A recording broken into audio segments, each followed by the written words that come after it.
నమస్కారం ETV news కు స్వాగతం ముఖ్యాంశాలు విజయవాడలో నయా కీచక పర్వం అవసరానికి అప్పులు ఇచ్చి మహిళలపై వేధింపులు 12 మందిని అరెస్టు చేసిన పోలీసులు తెలంగాణ స్థానిక కోట మండలి ఎన్నికల్లో నామినేషన్ల ఉపసంహరణకు నేడు తెర ఏకగ్రీవాల కోసం తెరాస ముమ్మర యత్నాలు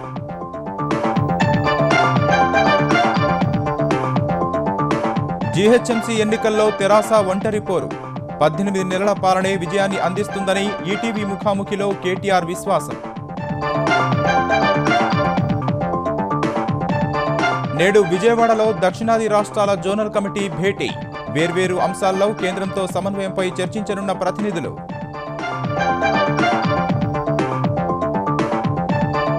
భారత్ జపాన్ మధ్య నేడు ద్వైపాక్షిక చర్చలు బుల్లెట్ రైలు అణు సహకారంపై ఒప్పందాలు కుదిరే అవకాశం వారణాసిలో మోదీ అబే పర్యటన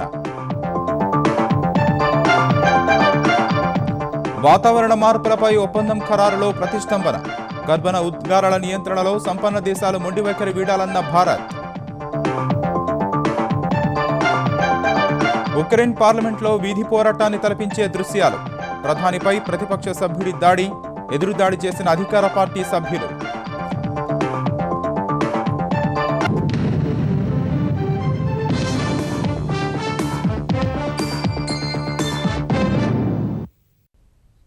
ఆర్థిక అవసరాలను ఆసరా చేసుకుని మహిళలకు అప్పులు ఇచ్చి వారిని లోబరుచుకుంటూ విజయవాడలో ఓ ముఠా చేస్తున్న ఆగడాలపై పోలీసులు దృష్టి పెట్టారు.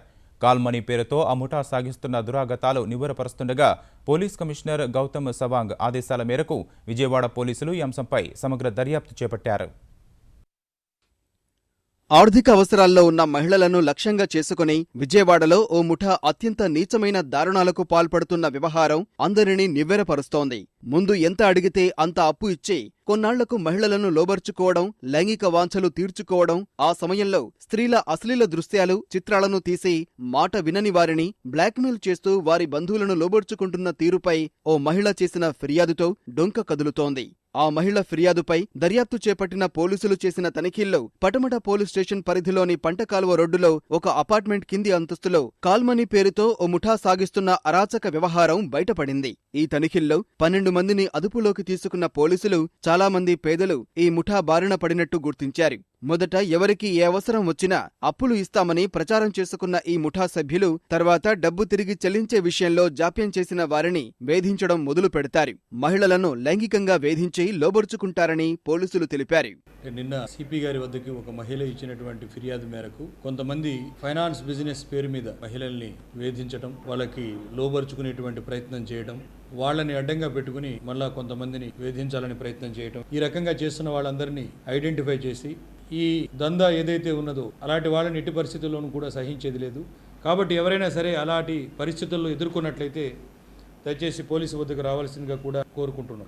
మా దృష్టికి వచ్చినంత వరకు ఈ ఒక్క గ్యాంగే దాదాపు 10-12 మంది ఉన్నట్లుగా తెలుస్తున్నారు. అప్పు తీసుకున్న మహిళలనే కాదు, వారి కూతుళ్లు, చెల్లెళ్లు, ఇతర బంధువులను లోబర్చుకున్న ఘటనలు ఉన్నట్టు తెలుస్తుండగా పోలీసులు జరిపిన తనిఖీల్లో 400 తాళిబొట్లు, కోట్లాది రూపాయల ప్రామిసరీ నోట్లు లభించాయి. ఈ వ్యవహారంలో కీలక నిందితుడిగా భావిస్తున్న ట్రాన్స్కో డివిజనల్ ఇంజనీర్ ఎం సత్యానందం పరారీలో ఉన్నట్లు సమాచారం. స్థానిక సంస్థల కోట మండలి ఎన్నికల్లో ఇప్పటికే వరంగల్, మెదక్, ఆదిలాబాద్ సీట్లను ఏకగ్రీవంగా తన ఖాతాకు ఖాయం చేసుకున్న తెరాస నామినేషన్ల ఉపసంహరణ గడువు ఇవాటితో ముగియనున్న వేళ మిగిలిన చోట్ల కూడా పాగా వేసేందుకు వ్యూహాలు అమలు చేస్తోంది. ప్రధానంగా పోటీ బలంగా ఉన్న నల్గొండ, మహబూబ్ నగర్, రంగారెడ్డి జిల్లాల్లో ఇప్పటికే తెరాస నేతలు పావులు కదుపుతున్నారు. నిజామాబాద్లో కాంగ్రెస్ అభ్యర్థి వెంకటరమణారెడ్డి ఇప్పటికే పోటీ నుంచి తప్పుకోగా ప్రస్తుతం అక్కడ తెరాస అభ్యర్థితో బరిలో ఉన్న ఎంపీటీసీల ఫోరం అభ్యర్థి నామినేషన్ ఉపసంహరించుకునే విధంగా తెరాస నేతలు ప్రయత్నాలు చేస్తున్నారు. అవకాశం ఉన్న ఇతర చోట్ల ఏకగ్రీవం కోసం తెరాస నేతలు ప్రయత్నిస్తున్నారు. కరీంనగర్ జిల్లాలో తెరాస అభ్యర్థులు స్వతంత్రులు మాత్రమే పోటీలో ఉన్నందున వారిని బుజ్జగించే ప్రయత్నాలు చేస్తున్నారు. నల్గొండ, రంగారెడ్డి, మహబూబ్ నగర్, ఖమ్మం జిల్లాల్లో మాత్రం పోటీ తప్పకపోవచ్చన్న అంచనాలు ఉన్నాయి. స్థానిక సంస్థల ఎమ్మెల్సీ ఎన్నికల వేళ తెరాస నేతలు అవలంబిస్తున్న విధానాలపై కాంగ్రెస్ నేతలు ఆగ్రహం వ్యక్తం చేశారు. తెరాస నేతలు నియంతృత్వంగా అణచివేతలకు పాల్పడుతున్నారని పీసీసీ అధ్యక్షుడు ఉత్తమ్ కుమార్ రెడ్డి, సీఎల్పీ నాయకుడు జానారెడ్డి తీవ్రస్థాయిలో మండిపడ్డారు. శాసనమండలి ప్రతిపక్ష నేత షబ్బీర్ అలీని గుర్తు తెలియని వ్యక్తి ఫోన్లో బెదిరించారని, ముఖ్యమంత్రిని ప్రశ్నిస్తే అందుచూస్తామని హెచ్చరించినట్లు చెప్పారు. ప్రతిపక్ష నేతకే రక్షణ లేకపోతే సామాన్యులకు స్వేచ్ఛ ఎక్కడుంటుందని ఆవేదన వ్యక్తం చేశారు. బెదిరించిన వ్యక్తిపై వెంటనే చర్యలు తీసుకోవాలని, లేదంటే ఈ ఘటనపై కేంద్ర హోంశాఖకు ఫిర్యాదు చేస్తామన్నారు.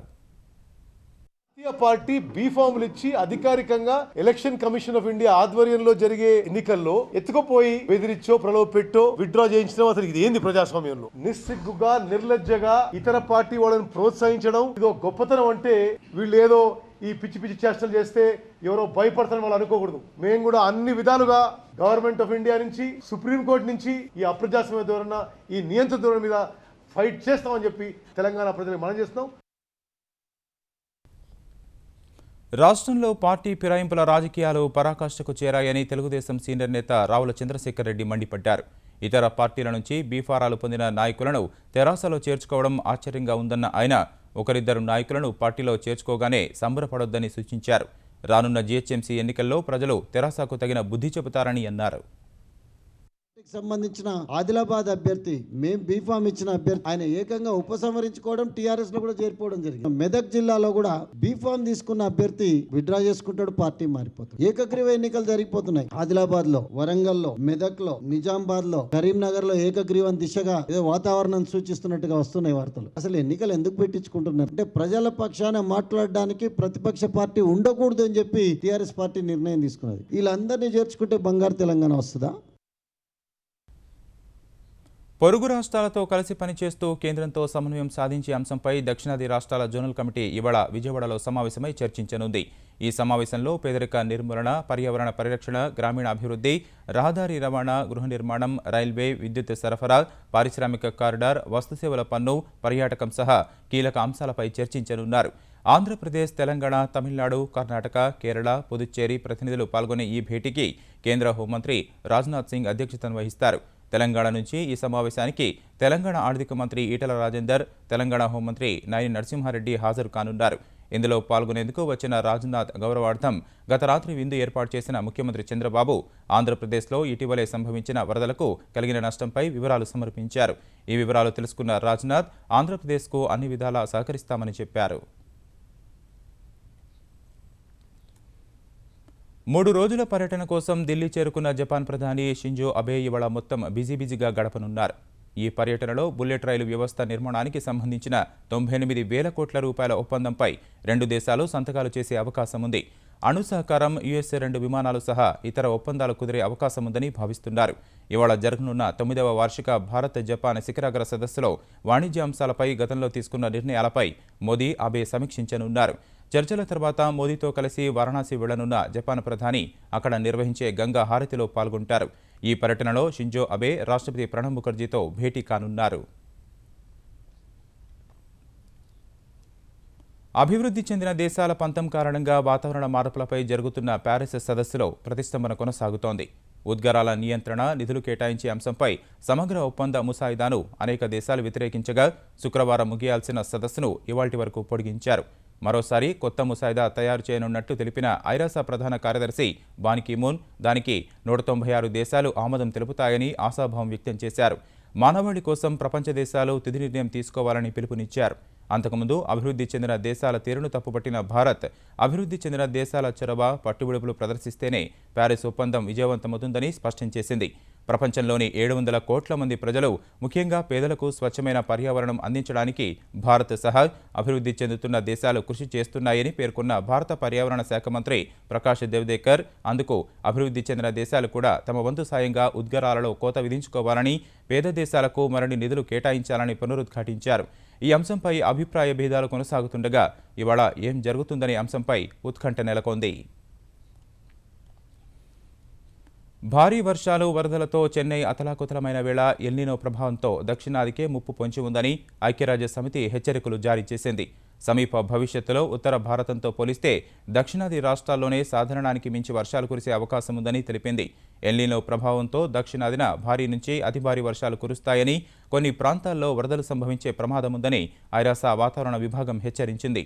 1998లో వచ్చిన ఎల్నినో కంటే ప్రస్తుత ఎల్నినో అత్యంత ప్రమాదకరమని 2016 వరకు ఎల్నినో దుష్పరిణామాలు కొనసాగుతాయని తెలిపింది. ఈ ప్రభావం తూర్పు ఇండోనేషియా, మధ్య ఫిలిప్పీన్స్, ఉత్తర థాయిలాండ్ ప్రాంతాలు, మధ్య దక్షిణ భారత్లో అతి భారీ వర్షాలు, పసిఫిక్ మహాసముద్ర ద్వీపాలైన న్యూగినియా, పుపువా ప్రాంతాల్లో తీవ్ర దుర్భిక్షం ఏర్పడుతుందని ఐరాస వాతావరణ విభాగం తన నివేదికలో పేర్కొంది. హైదరాబాద్ మహానగర పాలక సంస్థ ఎన్నికల్లో ఒంటరిగానే బరిలోకి దిగి మేయర్ పీఠం కైవసం చేసుకుంటామని తెలంగాణ ఐటీ శాఖ మంత్రి కేటీ రామారావు విశ్వాసం వ్యక్తం చేశారు. 18 నెలల కాలంలో తాము చేసిన అభివృద్ధికి నగర ఓటర్లు పట్టం కడతారని ధీమా వ్యక్తం చేశారు.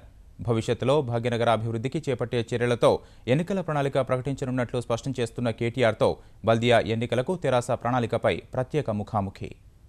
జీహెచ్ఎంసీ ఎన్నికలను అధికార పార్టీ హోదాలో తెరాస ఎదుర్కొనబోతుంది. 2009లో ఒక డివిజన్లోనూ పార్టీ అభ్యర్థి నిలబెట్టినటువంటి టీఆర్ఎస్ ఈసారి 80 స్థానాల్లో విజయం తమదేనని చెప్తుంది. అయితే అందుకు సంబంధించి ప్రణాళికలు ఎలా ఉన్నాయి మనకు వివరించడానికి మంత్రి కేటీఆర్ గారు ఉన్నారు. కేటీఆర్ గారు నమస్కారం.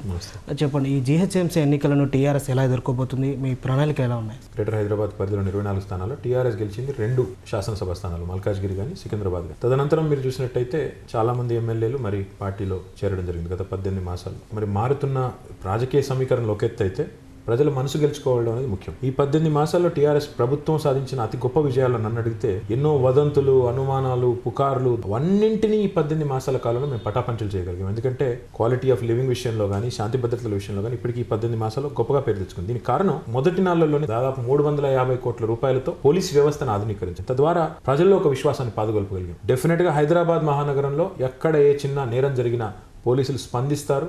దానికి ప్రాంతీయ వివక్ష కానీ లేక ఇతరత్ర వివక్షలు కానీ ఇంకోటి కానీ ఉండవు అని 18 మాసాల మా ఆచరణ రుజువు చేసింది. టీఆర్ఎస్ ప్రభుత్వం వచ్చిన తర్వాత, తెలంగాణ వచ్చిన తర్వాత చిమ్మ చీకట్లు అనుకుంటాయి మొత్తం అసలు తెలంగాణ వ్యాప్తంగా అన్నారు. కానీ ఈరోజు తెలంగాణ ప్రజలకు, ముఖ్యంగా హైదరాబాద్ ప్రజలకు మొట్టమొదటిసారిగా విద్యుత్ కోతలు లేని ఎండాకాలాన్ని అందజేసిన ఘనత తెలంగాణ ప్రభుత్వాన్ని, కేసీఆర్ గారిది. అభివృద్ధి ఇతర పార్టీల నుంచి వలసలు ప్రోత్సహించడం అనే ద్విముఖ వ్యూహంతో టీఆర్ఎస్ వెళ్తున్నట్టుంది. రాజకీయ పార్టీలు, రాజకీయ నాయకులు పార్టీలు మారడం లేదా వారు మరి బలం ఎటువైపు ఉంటే మొగ్గడం అనేది చాలా సహజమైన విషయం. ఇదేదో టీఆర్ఎస్ మాత్రమే చేస్తున్నట్టు, ఈ రాష్ట్రంలో ఇంకే రాజకీయ పార్టీ ఇట్లాంటి కార్యక్రమాలు చేయనట్టు, గతంలో 50-60 సంవత్సరాల్లో ఇలాంటివి ఎప్పుడు జరగనట్టు, అదేదో అసహజం అన్నట్టు ఎందుకు భావించాలి నాకు అర్థం కాదు. రాజకీయ నాయకులు సహజంగానే ప్రజలు ఎటువైపు మొగ్గుతున్నారు అని ఒక అంచనా వచ్చిన తర్వాతనే వారు కూడా ఈరోజు టీఆర్ఎస్ టికెట్ అయితేనే గెలుస్తామని ఒక భావనలో వస్తున్నారు తప్ప ఇంకోటి కాదు. దానం నాగేందర్ పార్టీలో చేరతానని రావడం, తర్వాత ముఖ్యమంత్రి గారు సముఖంగా లేరు తను చేర్చుకోవడానికి ఒక ప్రచారం జరిగింది. అందుకే తాను వెనక్కి వెళ్ళిపోయారన్న ప్రచారం కూడా జరిగింది. ఎంతవరకు వాస్తవం? ఇవన్నీ ప్రచారాలు మీడియాలో జరిగిన తర్వాత మళ్ళీ తర్వాత ఆయన నిర్ణయం తను ప్రకటించారు. కాబట్టి ఒక వ్యక్తి గురించి మాట్లాడడం అనవసరం. కానీ అల్టిమేట్ గా మా లెక్క 150 డివిజన్లలో టీఆర్ఎస్ పార్టీ 76 అనే మ్యాజిక్ ఫిగర్ ఏదైతే ఉందో దాన్ని చేరుకుంటుంది ఖచ్చితంగా, తనంతట తానుగానే సొంతంగా అనేది నా నిశ్చిత అభిప్రాయం. సాధారణ ప్రజలతో మాట్లాడినా, సర్వేలు చూసినా ఆ అభిప్రాయం ఇప్పటికే వచ్చింది. ఇతర రాజకీయ పార్టీలు కూడా బరిలో ఉన్నాయి. ఎంఐఎం కావచ్చు, అదేవిధంగా కాంగ్రెస్, తర్వాత బీజేపీ లాంటి పార్టీలు ఉన్నాయి. వాటిని మీరు రాజకీయంగా ఎలా ఎదుర్కోబోతారు ఎన్నికల్లో? రాజకీయంగా అల్టిమేట్గా మేమేం చేయబోతున్నాం అనేది ప్రజలకు చెప్పడం ముఖ్యం. అందుకే టీఆర్ఎస్ పార్టీ ఈ ఎన్నికల్లో ఒక హైదరాబాద్ నగరానికి సంబంధించి ఒక ప్రత్యేక మేనిఫెస్టోని రూపొందిస్తూ ఉంది. ఇప్పుడు ఆ పనిలో మేమందరం కూడా నిమగ్నమై ఉన్నాం. మా ఆలోచన అయితే తప్పకుండా హైదరాబాద్ మహానగరం కేవలం ఒక క్లీన్ అండ్ గ్రీన్ సిటీగా మాత్రమే కాదు, ఒక సేఫ్ అండ్ స్మార్ట్ సిటీగా ఉండాలి. రేపటి రోజున 5 సంవత్సరాల తర్వాత మేము ఫలానా చేస్తామని చెబితే చేశారు వీళ్ళు అని రేపు మళ్ళీ ప్రజలు అనుకునే విధంగా నిర్దిష్టమైన ప్రణాళికను మా మేనిఫెస్టో ద్వారా ప్రజల ముందు పెడతాం. ఆ మేనిఫెస్టోను ప్రతి గడపకు చేరే విధంగా మరి కార్యక్రమాలు తీసుకుంటాం. సాధారణ ఎన్నికల్లో మీరు విడుదల చేసిన మేనిఫెస్టో కూడా అటు సామాన్య ప్రజల్ని, రాజకీయ విశ్లేషకులను కూడా ఆకర్షించారు. మరి ఈ జీహెచ్ఎంసీ ఎన్నికల్లో ఈ నగరవాసులను ఆకట్టుకునేందుకు ఏ అంశాలు అందులో పొందుపరిచే అవకాశం? అంటే నగరవాసుల్లో ముఖ్యంగా పేద వర్గాల ప్రజలు ఎవరైతే ఉన్నారో వారందరినీ కూడా బాగా ఆకట్టుకుంటున్న అంశం డబుల్ బెడ్రూమ్ ఇల్లు. ఈరోజు హైదరాబాద్ లాంటి మహానగరంలో 1400 నోటిఫైడ్ స్లమ్స్ ఉన్నాయి. ఆ స్లమ్స్లో ఉండే వారందరికీ కూడా ఏ రకంగానైతే ఈరోజు ఐడిహెచ్ కాలనీలో రికార్డు స్థాయి వ్యవధిలో 400 ఇళ్లు పూర్తి చేసి వాటిని పేద ప్రజలకు అందించారో అది మొత్తం నగరంలో ఉండే పేద వర్గాలందరూ కూడా చూశారు. మాకు ఖచ్చితంగా మా అందరికి కూడా అట్లాంటి ఇల్లు ఉంటే బాగుంటుంది అని ఒక ఆలోచన వారికి కలిగింది. తప్పకుండా ఈ సంవత్సరం 10,000 ఇల్లు కడతా ఉన్నాం. రాబోయే సంవత్సరం నియోజకవర్గానికి 1000 చొప్పున, అంటే దాదాపు 25,000 ఇల్లు రాబోయే సంవత్సరం కడతాం.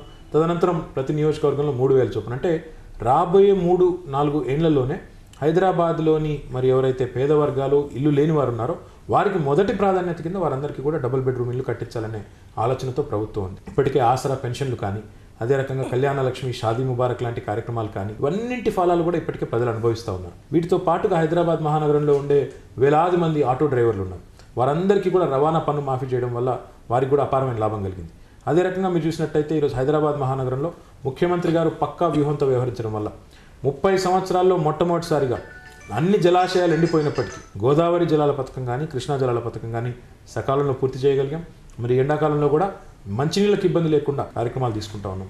దాంతోపాటు శివారు మున్సిపాలిటీలు ఏవైతే వాటన్నిటికీ సంబంధించి ఒక 1900 కోట్ల రూపాయల రుణం తీసుకున్నాం. వారికి కూడా ఇంటింటికి నల్లాను కూడా అందించబోతా ఉన్నాం. ఈ అన్నిటికంటే ముఖ్యంగా దాదాపు 2080 కోట్ల రూపాయలతో హైదరాబాద్ చుట్టూ విద్యుత్ లైన్లు వేసుకోవడం, 4 వైపుల నుంచి సబ్స్టేషన్ అంటే ఒక సబ్స్టేషన్ ఫెయిల్ అయినా ఇంకో సబ్స్టేషన్ నుంచి తీసుకొని ఎక్కడ కూడా ఒక నిమిషం పాటు కూడా ఒక సెకండ్ పాటు కూడా కరెంటు పోకుండా ఐలాండ్ పవర్ మనం హైదరాబాద్కి అందించే విధంగా ఖర్చు పెట్టబోతా ఉన్నాం. రోడ్ల విషయంలో 20,000 కోట్ల రూపాయలతో ఉప్పల్ నుంచి గట్కేసర్ వైపు కానీ, ఇప్పుడు ఎల్బీ నగర్ నుంచి విజయవాడ హైవేలో రామోజీ ఫిల్మ్ సిటీ వరకు కానీ, మన కరీంనగర్ రోడ్డు మీద జూబ్లీ బస్ స్టాండ్ నుంచి షామీర్పేట వరకు కానీ, బోయిన్పల్లి నుంచి కొంపల్లి వరకు కానీ, ఇట్లా ప్రతి ప్రధానమైన రహదారులు ఏవైతున్నాయో అక్కడ ఒక స్కైవే లాగా అంటే పివి నరసింహారావు ఎక్స్ప్రెస్ వే లాగా ఒక అన్ఇంటరప్టెడ్ మరి ట్రాఫిక్ ఫ్లో ఉండే విధంగా ఆ కార్యక్రమాన్ని తీసుకున్నాం. మహిళా భద్రతకు సంబంధించి షీ టీమ్స్ కానీ, షీ క్యాబ్స్ కానీ, షీ షటిల్స్ కానీ, విమెన్ పోలీస్ స్టేషన్స్ కానీ ఇవన్నీ కూడా చేశాము. అవన్నీ కూడా ప్రజల ముందు పెడతాం. తప్పకుండా వారి ఆశీర్వాదం కోరుతారు. ఆకాశ హార్మియాలు నిర్మిస్తామని చెప్పి ప్రకటన చేస్తారు. అదేవిధంగా మెట్రోకి సంబంధించి మీరు ప్రజలకు ఎలాంటి హామీ ఇవ్వబోతున్నారు ఈ ఎన్నికల సందర్భంగా? హైదరాబాద్ మెట్రో ఏదైతే ఉన్నదో సకాలంలో పూర్తవుతుంది. ఖచ్చితంగా ఎవరికి ఎలాంటి అనుమానాలు ఆ విషయంలో అవసరం లేదు. రీజనల్ రింగ్ రోడ్ కూడా దాదాపు ఒక 300 కిలోమీటర్ల రీజనల్ రింగ్ రోడ్ కట్టాలని, హైదరాబాద్ చుట్టూతా శాటిలైట్ టౌన్షిప్స్ కూడా ఏర్పాటు చేయాలని, ఈ రకంగా ముఖ్యమంత్రి గారికి ఒక పటిష్టమైన ప్రణాళిక, పక్కా ప్రణాళిక హైదరాబాద్ మహానగరానికి సంబంధించింది. ఎన్నికలు ఎదుర్కోబోయే ముందు ఏ పార్టీలతో పొత్తు ఉండబోతుంది? పొత్తు పెట్టుకునే అవసరం మాకైతే లేదు. ఎందుకంటే ఈ ఎన్నికల్లో ఖచ్చితంగా ఒంటరిగానే పోతాం. ఒకవేళ ఏమైనా బల్దియా పీఠానికి కొంత దూరం ఆగిపోతే మరి ఎంఐఎం లాంటి పార్టీలతో ఒకవేళ ఏమైనా జరిగితే జనవరి చివరిలో మళ్ళీ మీతో మాట్లాడతాం. పెన్గంగ నదిపై నిర్మించి తలపెట్టిన చెనాక కొరట బరాజు నిర్మాణానికి మహారాష్ట్ర ప్రభుత్వం సూత్రప్రాయంగా అంగీకారం తెలిపింది. నవంబర్ 24న ముంబైలో జరిగిన ఇరు రాష్ట్రాల సమావేశానికి సంబంధించి తెలంగాణ సర్కార్కు లేఖ రాసిన మహారాష్ట్ర అధికారులు బరాజు నిర్మాణానికి సంబంధించిన వీలైనంత త్వరగా ఒప్పందం చేసుకోవాలని తెలిపారు. 2 రాష్ట్రాల రైతులకు లబ్ధి చేకూరే విధంగా పెన్గంగ నదిపై బరాజు పనులను ప్రాధాన్య క్రమంలో చేపట్టాలని నవంబర్ 24న జరిగిన సమావేశంలో నిర్ణయించిన విషయాన్ని మహారాష్ట్ర అధికారులు గుర్తు చేశారు. బరాజు నిర్మాణానికి సంబంధించిన అనుమతులను పొందాలని తెలంగాణ సర్కార్కు సూచించిన మహారాష్ట్ర అధికారులు బరాజు నిర్మాణం పునరావాస వ్యయాన్ని భరించాలని తెలిపింది. చెనాక కొరట నిర్మాణం పూర్తయితే తెలంగాణ మహారాష్ట్రలో 80-20% వాడుకోవాల్సి ఉంటుంది. మహారాష్ట్ర ముఖ్యమంత్రి దేవేంద్ర ఫడ్నవీస్ ఆమోదం తర్వాత అంతర్రాష్ట్ర ఒప్పందం జరగనుండగా బరాజు నిర్మాణం కోసం తెలంగాణ సర్కార్ ఇప్పటికే 368 కోట్ల రూపాయల విలువైన పరిపాలన అనుమతులు ఇచ్చింది. సత్యం కుంభకోణం నిందితులకు శిక్షను పెంచాలని కేంద్ర దర్యాప్తు సంస్థ సిబిఐ నాంపల్లి మెట్రోపాలిటన్ సెషన్స్ కోర్టులో పిటిషన్ వేసింది. సత్యం కేసులో ప్రధాన నిందితుడు రామలింగరాజు సహా 10 మంది నిందితులకు 7 ఏళ్ల జైలు శిక్ష విధిస్తూ ప్రత్యేక కోర్టు ఇచ్చిన తీర్పును సిబిఐ నాంపల్లి మెట్రోపాలిటన్ సెషన్స్ కోర్టులో సవాలు చేసింది. వివిధ నేరాలకు విధించిన శిక్షలను ఏకకాలంలో అనుభవించాలన్న ప్రత్యేక కోర్టు తీర్పు వారి నేరానికి సముచితం కాదని, కనీసం 14 ఏళ్ల శిక్ష విధించాలని సిబిఐ నాంపల్లి కోర్టును అభ్యర్థించింది. సమాజంపై ప్రభావం చూపిన నేరాల విషయంలో జాలి చూపితే ప్రజలకు న్యాయ వ్యవస్థపై విశ్వాసం సన్నగిల్లే అవకాశం ఉంటుందని సిబిఐ తన పిటిషన్లో పేర్కొంది. గుంటూరు జిల్లా నరసరావుపేట శతవసంతాల ఉత్సవాలు అంగరంగ వైభవంగా సాగుతున్నాయి. ఈ ఉత్సవాల్లో ఏర్పాటు చేసిన సాంస్కృతిక కార్యక్రమాలు విభిన్న సంస్కృతులను ప్రతిబింబించిన కళారీతులు ఆకట్టుకున్నాయి. ప్రత్యేకించి సినీనటి శోభన నాట్యం, శివారెడ్డి మిమిక్రీ, ప్రిన్స్ బృందం నృత్య ప్రదర్శన వీక్షకులను మంత్రముగ్ధులను చేశాయి. రాజస్థాన్, పంజాబ్ కళాకారుల సాంస్కృతిక కార్యక్రమాలు మంత్రముగ్ధులను చేశాయి.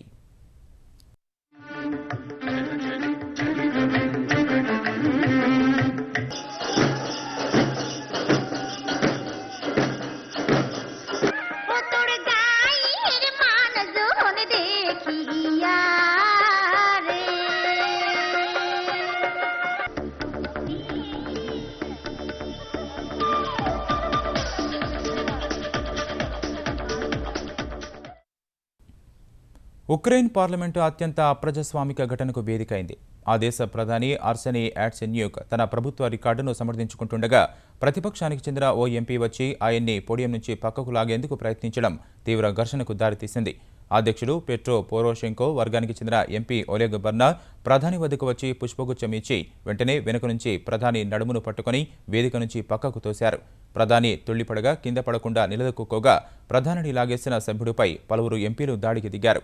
గొడవ అనంతరం స్పందించిన ప్రధాని పార్లమెంటు సర్కస్ కాదని, చట్టసభ సభ్యులు బాధితాయుతంగా వ్యవహరించారని వ్యాఖ్యానించారు.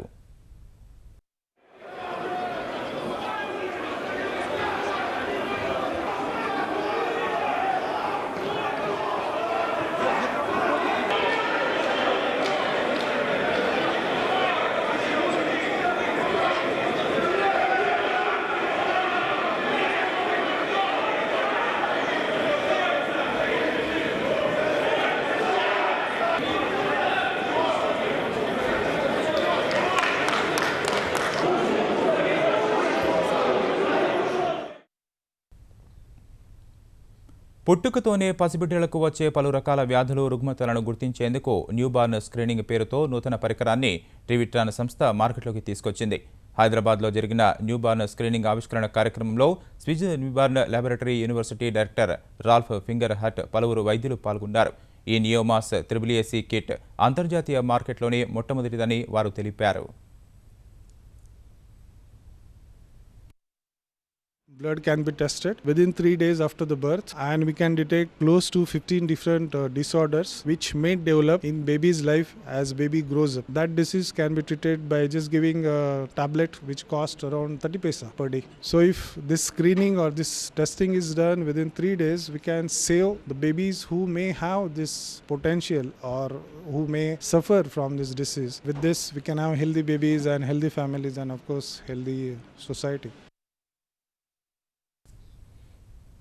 ప్రముఖ పత్రిక ఫోర్బ్స్ ప్రకటించిన మొదటి 100 మంది భారతీయ సెలబ్రిటీస్లో బాలీవుడ్ బాద్షా షారుఖ్ ఖాన్ మళ్లీ అగ్రస్థానాన్ని కైవసం చేసుకున్నారు. 2014లో అగ్రపీఠాన్ని సల్మాన్ ఖాన్కు కోల్పోయి 3వ స్థానానికి పడిపోయిన షారుఖ్ ఈసారి 257.5 కోట్ల రూపాయల సంపాదనలో ప్రథమ స్థానంలో నిలిచాడు. ఒక ఏడాదిలో సంపాదన, పేరు ప్రఖ్యాతుల ఆధారంగా కేటాయించే ఈ ర్యాంకులో సల్మాన్ 202.75 కోట్ల రూపాయల ఆర్జనతో 2వ స్థానంలో ఉండగా సూపర్ స్టార్ అమితాబ్ బచ్చన్ 3వ స్థానంలో నిలిచారు. మొదటి 100 మంది సెలబ్రిటీస్ జాబితాలో భారత వన్డే క్రికెట్ జట్టు కెప్టెన్ మహేంద్ర సింగ్ ధోని 4వ ర్యాంకు కైవసం చేసుకుంటే ఆ తర్వాత స్థానాల్లో అమీర్ ఖాన్, అక్షయ్ కుమార్, విరాట్ కోహ్లీ, సచిన్ తెందుల్కర్, దీపికా పదుకొనే, హృతిక్ రోషన్ మొదటి 10 ర్యాంకుల్లో ఉన్నారు. గత ఏడాదితో పోలిస్తే భారత క్రికెటర్ రోహిత్ శర్మ, టాలీవుడ్ హీరో అల్లు అర్జున్, కోలీవుడ్ నటుడు ధనుష్ అత్యధిక స్థానాలు ఎగబాకారు. ధనుష్ 41 ర్యాంకులు ఎగబాకి 37వ స్థానంలో నిలిస్తే రోహిత్ శర్మ, అల్లు అర్జున్ 38 స్థానాలు ఎగబాకి 12, 42 ర్యాంకుల్లో ఉన్నారు. భారత స్పిన్నర్ అశ్విన్ బాహుబలి చిత్రం అద్భుత విజయంతో దర్శకుడు రాజమౌళి, హీరో ప్రభాస్ తొలిసారి మొదటి 100 సెలబ్రిటీస్ జాబితాలో చేరారు.